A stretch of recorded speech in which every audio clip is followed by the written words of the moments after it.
अस्सलाम वालेकुम एवरीवन, कैसे हैं सब? ठीक है, सब खैरियत होंगे। लूना क्लासिक के ऊपर वीडियो बनाने जा रहा हूँ। यहाँ पे अपडेट करना है, लेटेस्ट न्यूज़ एंड अपडेट आप लोगों के साथ शेयर करनी है। प्राइस के बारे में बात करते हैं। 29 एंड 30 के अंदर जो है वो प्राइस चल रही है। और यहाँ पे मैंने अपनी कम्युनिटी को ये भी चीज़ बताई हुई कि आप लोगों ने DCA करना है। बाकी प्राइस इतनी डाउन नहीं गई, उसी पोजीशन के अंदर है, जो सबसे अहम और अच्छी चीज़ है। और यहाँ पे जो न्यूज़ आप लोगों के साथ शेयर करनी है, पब्लिक ये सोचती है कि यार दोबारा प्राइस शायद इसकी 40 के अंदर आ जाएगी। तो ऐसा मुझे तो होता वो पॉसिबल नज़र नहीं आ रहा, क्योंकि कुछ न्यूज़ इस मंथ के अंदर भी हैं। और आप लोगों को मैं थोड़ा सा पीछे ले जाऊं अगर, तो एक मंथ के अंदर जो है वो हम लोगों को जितनी हाइप, जितनी इसकी प्राइस के अंदर इम्पैक्ट देखने को मिला है, इससे पहले जो है वो बहुत कम कोइंस के अंदर हम लोग को देखने को मिला है। ज़ाहिर सी बात है, एक कम्युनिटी जब एक कोइन को सपोर्ट करती है तो उसकी प्राइस में हम लोगों को इंक्रीज़ होता हुआ जो है वो पोजीशन देखने को मिलती है। इससे पहले हम लोग को आडा के अंदर देखने को मिला, अथीरियम के अंदर देखने को मिला, डॉज कॉइन के अंदर देखने को मिला, शिबा इनू के अंदर देखने को मिला। तो इस तरह बहुत से ऐसे प्रोजेक्ट्स हैं जिनके अंदर जो है वो कम्युनिटी जो है वो बिलीव करती है और पैसा इन्वेस्ट करती है। तो लूना क्लासिक के अंदर पिछले एक मंथ में पब्लिक ने इतना पैसा इन्वेस्टमेंट किया और अपना इत्मीनान का इजहार किया, और वो ये चीज़ सोच रही है कि इसकी प्राइस जो है वो $1 तक जाए या इसकी प्राइस एक और जीरो किल करने की तरफ जाए, ताकि हम लोग को फ़ायदा हो। तो यहाँ पे कुछ बैड न्यूज़ भी हैं जिसका एक इम्पैक्ट पड़ा हुआ है, लेकिन यहाँ पे जो गुड न्यूज़ हैं वो भी एक ज़्यादा अपना इम्पैक्ट रखती हैं। लेकिन जो प्राइस है वो स्टेबल हुई हुई है, पब्लिक का इंटरेस्ट बहुत ज़्यादा है। पिछले एक मंथ के अंदर 150% जो है वो पॉजिटिव जो है वो रेशो देखने को मिली है। ट्विटर के अंदर 2 मिलियन से ज़्यादा मेंशन किया गया लूना क्लासिक को। उसके अलावा बहुत सारी जगहों के ऊपर टॉप ट्रेंड रहा लूना क्लासिक, कोइन गीको के अंदर, कोइन मार्केट कैप के अंदर, हर तरह के प्लेटफॉर्म के अंदर जो है वो लूना क्लासिक हम लोगों को ट्रेंड करता हुआ नजर आया। और जो बर्निंग मैकेनिज्म जो ऐड किया गया उसके ऊपर बहस बहुत सारे लोगों ने की है, बड़े बड़े एक्सपर्ट्स ने कॉलम वगैरह लिखे हैं, और इसका जो इम्पैक्ट है इसको स्टडी करने के बाद जो जाहिर किया गया पब्लिक की तरफ से, बड़े जो एक्सपर्ट्स हैं उनकी तरफ से, कि यार इसकी प्राइस में एक बड़ा इंपैक्ट आप लोगों को देखने को मिल सकता है। क्योंकि एक ब्लॉकचेन प्रोजेक्ट के लिए सप्लाई को बर्न करना कोई मुश्किल काम नहीं है। तो इसको जब चाहें वो बर्न कर सकते हैं, जिस तरह का चाहें वो इसको चला सकते हैं। और इसके साथ जो एक्सचेंजेस अपना रोल प्ले कर रही हैं उसका एक और जो है वो इम्पैक्ट पड़ेगा। तो मैं समझता हूँ कि लूना क्लासिक को फॉर लॉन्ग टर्म अगर आप लोग रखना चाहते हैं तो वो भी जो है वो बेस्ट ऑप्शन हो सकता है। लेकिन शॉर्ट टर्म में ही हम लोग, मेरी कम्युनिटी जो है वो प्रॉफिट बना रही है, तो मैं समझता हूँ वेल एंड गुड, बहुत अच्छी बात है। तो DCA कर करके भी स्पॉट के अंदर बनाया जा सकता है। बाकी जो फ्यूचर ट्रेड करते हैं तो ऊपर जाए मार्केट या डाउन जाए तो वो दोनों सूरत में प्रॉफिट बना रहे होते हैं। तो यहाँ पे आप लोगों को बता दूं कि आपने जो DCA किया होगा तो नेक्स्ट जो है वो DCA पोजीशन 24-23 बनती है, तो वो भी आप लोगों ने पोजीशन देख लेनी है। इस वक्त जो 27 से लेकर 30 की जो है ये जोन है, इस जोन के अंदर जो है वो एक इस वक्त जो है वो प्रोजेक्ट काम कर रहा है। अगर इससे नीचे जाती है तो 24-23, और उससे नीचे अगर जाती है तो 16 से 17 तक जो है वो मार्केट आ सकती है। उसके बाद तो 40 जो है वो ऑप्शन हम लोग को नज़र आ रहा है। लेकिन ऐसा पॉसिबल नहीं है, क्योंकि मार्केट इस वक्त 29-30 पर अवेलेबल है, और अगर गई तो मार्केट यहाँ से ऊपर जा सकती है, बाकी रिस्टोर हो सकती है, पब्लिक पैसा निकाल सकती है। जाहिर सी बात है, मार्केट जब BTC के ऊपर इम्पैक्ट पड़ता है, पब्लिक पैसा निकालती है, तो यहाँ से भी पैसा बाहर जा सकता है। ठीक है, पब्लिक विड्रॉ ले सकती है।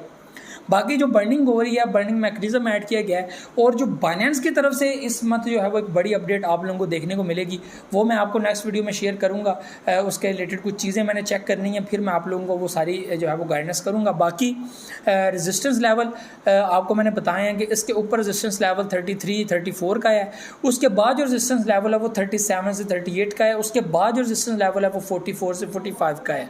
अगर उससे नीचे हम लोग सपोर्ट लेवल देखें तो सपोर्ट लेवल यहाँ पर 27 हमें मिल रहा है। 27 से नीचे सपोर्ट लेवल हम लोगों को 23-24 मिल रहा है। उससे नीचे सपोर्ट लेवल हम लोगों को जो है वो मिल रहा है 16 से 17। ये जोन्स हैं, ठीक है, ये सपोर्ट लेवल भी हैं, इनको आप लोगों ने फॉलो करना है, और यहाँ से प्राइस ऊपर जाने के बड़े चांसेस होते हैं। तीसरी बात कि आप लोगों ने जो है वो जब तक बुलिश कैंडल्स नहीं बनती, मैं कोशिश करूँगा मैं बहुत जल्द एक वीडियो बनाऊँ जिसमें आप लोगों को बताऊँ कि जो बुलिश कैंडल्स होती हैं, बेरिश कैंडल्स होती हैं, उनको आप लोगों ने देखना है। उसके बाद आप लोगों ने ट्रेंड देखना होता है, जो लाइन ड्राज करते हैं, जो ट्रेंड लाइंस जो है वो ड्रा करते हैं, वो भी चीज़ें बड़ी इम्पैक्ट डालती हैं, आप लोगों को समझ आती है उस चीज़ों से।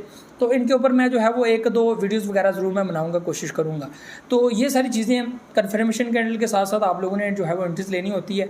तो लूना क्लासिक जो है वो मैं ये समझता हूँ, जो आप लोग कहते हैं कि बस यार ये ख़त्म हो गया, ये हो गया, ऐसा नहीं है। यहाँ पे जो बैड न्यूज़ है ना कि डू ऑन के ऊपर जो है वो कोरिया की ही इन्वेस्टिगेशन एजेंसीज की तरफ से बहुत ज़्यादा इम्पैक्ट पड़ा हुआ है, और इनकी टीम को पकड़ा जा रहा है, इनकी टीम के ऊपर इन्वेस्टिगेशन हो रही हैं, और एक वैलेट का इंकशाफ हुआ है जिसमें इनके BTC जो है वो अवेलेबल पाए गए हैं, और बहुत सारे जो है वो इनके एसेट्स जो हैं वो फ्रीज़ किए गए हैं और फ्रीज़ हुए भी हैं। तो पुलिस की तरफ से इन्वेस्टिगेशन की जा रही है, जिसका एक इम्पैक्ट मार्केट में न्यूज़ बेस इम्पैक्ट होता है। बाकी इतना ख़ास नहीं है। वो आप कहते हैं ना इसका कोई ताल्लुक नहीं है उसके साथ, बेसिकली ताल्लुक हो या ना हो, उस बंदे का तो ताल्लुक उस प्रोजेक्ट के साथ होता है। ज़ाहिर सी बात है वही न्यूज़ एंड अपडेट्स शेयर करते हैं और ये सारी चीज़ें होती हैं। तो मैं समझता हूँ कि ये चीज़ें अटैच होती हैं सारा, और सारा कुछ देखने के बाद आप लोगों को जो चीज़ें मार्केट में होती हुई मिलती हैं तो एक न्यूज़ बेस जो है वो एक इम्पैक्ट होता है जिसकी वजह से पब्लिक बाइंग एंड सेलिंग करती है। तो आप लोगों ने घबराना नहीं है, टेंशन लेने, यहाँ पे आप लोग इसको होल्ड करें। मैं समझता हूँ कि आप लोग 2-3 मंथ के लिए अगर ऐसे भी रहे ना तो एक बड़ी हाइप आप लोगों को एक अचानक से देखने को मिलेगी जो लूना क्लासिक के अंदर आप लोगों को अच्छा प्रॉफिट दे सकती है। तो मैं समझता हूँ कि अपॉर्चुनिटी ये है कि आप लोग 40 से 50 USD का फॉर लॉन्ग टर्म होल्ड कर लें, उसके बाद आप लोग शॉर्ट टर्म के लिए लेते रहें और 25% 50% सेल करते रहे, जो एक बेहतरीन फार्मूला है। मैं आपको एक लास्ट में बात करके वीडियो ख़त्म करता हूँ। क्रिप्टो मार्केट में जो फ्रॉड हो चुके हैं, जो घपले हो चुके हैं, पब्लिक को लूटा गया है, क्योंकि ज़ाहिर सी बात है गवर्नमेंट इन्वॉल्व नहीं है और प्रोजेक्ट्स जो है वो अपनी मर्ज़ी से अगर फ्लॉप हो गए हैं या इस तरह की चीज़ें हो गई हैं तो उसका नुकसान तो आपको होगा, फ़ायदा उनको हो जाता है, उनको नुकसान नहीं होता जिनके प्रोजेक्ट होते हैं। बस ये होता है कि उनका प्रोजेक्ट जो है वो साइड पे हो जाता है और उनका पैसा जो है वो उनके पास होता है। तो बेहतरीन सिस्टम ये है कि लॉन्ग टर्म प्रोजेक्ट्स को होल्ड रखने से बेहतर है कि आप लोग शॉर्ट टर्म के लिए प्रॉफिट लें और नया प्रोजेक्ट ढूंढें, प्रॉफिट लें और नया प्रोजेक्ट ढूंढें। तो ये चीज़ें हैं। बाकी लॉन्ग टर्म के लिए लूना क्लासिक को रखने का मकसद सिर्फ ये है कि अगर 50 USD आपके कल को खुदा ना खास्ता कोई बैड न्यूज़ आ जाती है, कुछ बैड इम्पैक्ट पड़ जाता है क्रिप्टो मार्केट में लूना क्लासिक के ऊपर या लूना टीम के ऊपर, लीना जो है वो इनके प्रोजेक्ट के ऊपर खुदा ना खास्ता कोई बुरा इम्पैक्ट जैसे पहले भी पड़ा है, किसी को नहीं पता था, आइडिया था ये होगा, तो ये जो हुआ है तो आपको फ़र्क ना पड़े, 40-50 USD कुछ ना हो। बाकी आप लोग जो शॉर्ट टर्म के लिए प्रॉफिट बना रहे हैं वो आपका वो 40-50 भी पूरा कर जाए जो स्पॉट के अंदर करते हैं। तो ये चीज़ें जो है वो बहुत इंपॉर्टेंट होती हैं। तो आप लोगों ने शॉर्ट के लिए यानी कि 1 हफ्ते के लिए, 1 महीने के लिए, 2 महीने के लिए प्रोजेक्ट को लेना है, आपको बिलीव हो कि हाँ यार ये प्रॉफिट देगा तो आप उसको होल्ड कर लें, अच्छे कॉइन्स के अंदर प्रॉफिट इंटरेस्ट लें, अच्छे प्रोजेक्ट के अंदर इन्वेस्टमेंट करें, उसके अलावा किसी प्रोजेक्ट के अंदर इन्वेस्टमेंट ना करें। फिर से मैं आपको रिपीट कर दूं, लूना क्लासिक के अंदर इस वक्त असर है, अभी इस मंथ में बहुत गुड न्यूज़ आने वाली हैं जिससे इसकी प्राइस जो है वो आगे बढ़ सकती है। तो आप लोगों ने ये चीज़ करनी है। ये अभी 23-24 पे था, 17 के ऊपर गया, वहाँ से वापस आया। मैंने आप लोगों को बोला था कि यहाँ पे बाइंग कर लें, आपको प्रॉफिट देगा। 33 से 37 की रेंज में जो है वो लूना क्लासिक है और यहाँ पर पब्लिक ने जो है वो सेलिंग की है 25% 50%। उन्होंने दोबारा प्रॉफिट जो है वो बीच में से बुक कर लिया। लालच नहीं करना, ठीक है, और प्रॉफिट बुक करना है, डेट्स इट। आप एक रात में अमीर नहीं हो सकते, इसलिए प्रॉफिट बुक करें और साइड पे हो जाएं। दोबारा जो है वो मार्केट डाउन आती है तो बीच में एंट्री ले लें, उसके बाद जो है वो दोबारा आप लोगों को प्रॉफिट मिले तो एग्जिट ले लें। तो इस वक्त जो मेरी कम्युनिटी है वो अल्हम्दुलिल्लाह बड़ा ज़बरदस्त प्रॉफिट ले चुकी है और अभी मार्केट अगर डाउन भी चली जाए तो वो खुश हैं, वो कहते हैं कि भाई हम खुश हैं, आपने साथ साथ कहा कि प्रॉफिट बुक कर लो, क्योंकि बाकी लोग ये कह रहे थे फॉर लॉन्ग टर्म होल्ड कर लो, ये कर लो, वो कर लो। तो मैं समझता हूँ कि लॉन्ग टर्म होल्ड करने का फ़ायदा है। जितने भी बड़े बड़े एक्सपर्ट्स हैं जो क्रिप्टो में काम करते हैं, जो उनको काफ़ी टाइम हो गया, वो कभी भी इस टाइम पे मार्केट में कॉइन्स को होल्ड करने का मशवरा नहीं दे रहे और वो होल्ड सिर्फ शॉर्ट टर्म के लिए दे रहे हैं। यानी कि अभी अगर आप लोग बाइंग करते हैं अच्छे अच्छे प्रोजेक्ट्स के अंदर, लाइक एथेरियम के अंदर जो है वो आडा के अंदर, मैटिक या कोई इस तरह के AVX प्रोजेक्ट, कोई भी आप इनके अंदर इन्वेस्टमेंट करते हैं इस टाइम पर, नेक्स्ट मंथ, इस मंथ या उससे अगले मंथ या 3 मंथ बाद, 4 मंथ बाद, जब मार्केट यहाँ से ऊपर जाएगी, मार्केट वापस स्टेबल होगी तो आपको शॉर्ट टर्म में अच्छा प्रॉफिट हो जाएगा, लें प्रॉफिट और एग्जिट ले जाइए।